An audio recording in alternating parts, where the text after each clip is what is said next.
I saw something in the Jupiter Locals Facebook group a while back that absolutely blew my mind. An out-of-state buyer had just purchased a waterfront home near the Jupiter sandbar, and after closing, she posted asking if it was always that loud on Saturdays. She was genuinely surprised by the boat traffic and the noise. I remember thinking that is a brutal mistake, because when you are talking about Jupiter waterfront, you're talking about a purchase around $6 million in her specific location. And the buyer seems like she didn't fully understand what she was buying when she bought it.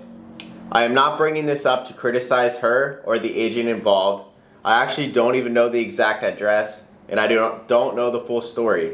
The point is that this happens more often than people think and realize. Buyers see the blue water, the palm trees, a new dock, a boat lift, a nice view, and they think they understand the property. But waterfront is not just a pretty backyard. The water itself is part of the asset.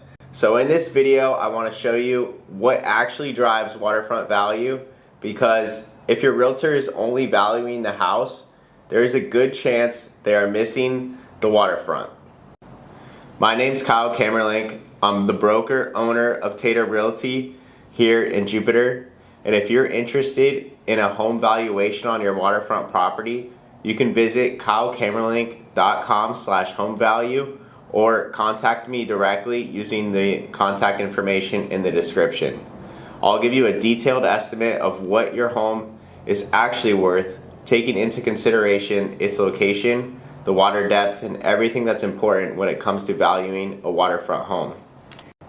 So the scenario is that every waterfront home is valued differently. Obviously, a home on the canal is going to be valued differently than a home on the direct intercoastal, the Loxahatchee River. The location plays a very important role when it comes to waterfront, and a lot of the valuation is made up of the backyard, the dock, and the water, and that's just the truth. It doesn't matter the quality of the house, because depending on your location, different things are going to work for different buyers. One of the important factors of valuing a waterfront home is whether there's any fixed bridges nearby the property.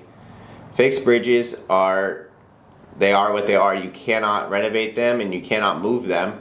So a home on the other side of a fixed bridge is going to limit the amount of buyers that are going to want to buy there, and also limit the boats that can get back there. And a lot of these waterfront buyers are also owners of boats, which is the main reason that they're looking, is to make their boating more convenient.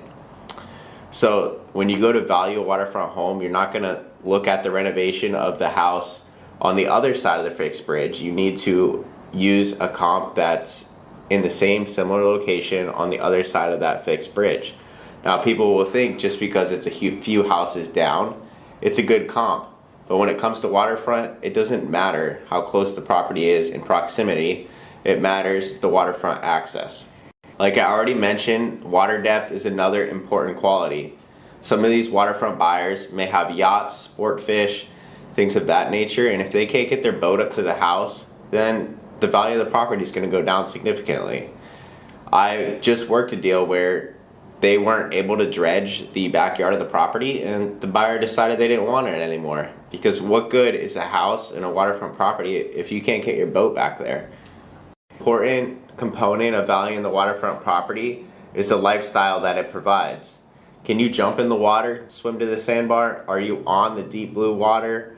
Are you in brown water behind a fixed bridge? All of these play an important role in valuing the waterfront property. And it goes back to my story at the beginning of the video. This lady probably wouldn't have bought that house if she knew the sandbar was loud each and every day. However, there may be a family, a younger family with kids, that would love the opportunity to be able to paddleboard to that sandbar every single day. Different buyers value different things, and when it comes to valuing the waterfront property, you need to realize how much consideration and the real demand for that waterfront property and its location is, and how many buyers there are truly out there for that. Because if the property has a higher demand, it's obviously going to be worth more, and the right buyer is going to pay a premium to have everything they need and everything they want in a waterfront property.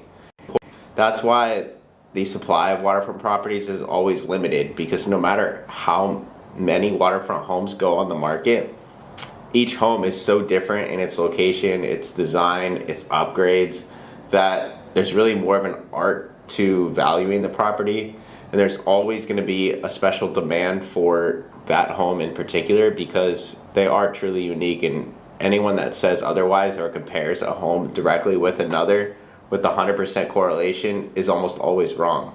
So just to conclude, you always want to start at the dock when it comes to valuing a home. Renovation doesn't beat the waterfront access, and that's why you see these prime waterfront lots in some of the best locations selling for more money for the dirt than for inconveniently located waterfront properties down back in the river. You cannot move the location of the home, move the location of the dirt, but a house with a great location can definitely be updated, or new construction can be built there. So yes, a majority of the pricing is driven by the land value and its location, and that's why it's always important to start at the dock when you're valuing a home and understand the location rather than obsessing over the cabinets in the kitchen. So just to recap, the 5 main components of valuing a waterfront property comes down to ocean access, bridge clearance, water depth, dockage and lift capacity, privacy, and wake exposure. These are all huge things that all affect your waterfront property's value, and things that buyers are going to be looking at before they purchase your home. If you would like an honest estimate on what your waterfront property is worth in Jupiter, feel free to reach out to me below using the details in the description, or visit kylecamerlinck.com/home value. I'll give you an accurate number within 24 hours of you submitting your request, and I'll take everything into consideration when valuing your home. Thank you for watching. If you've made it this far, please subscribe.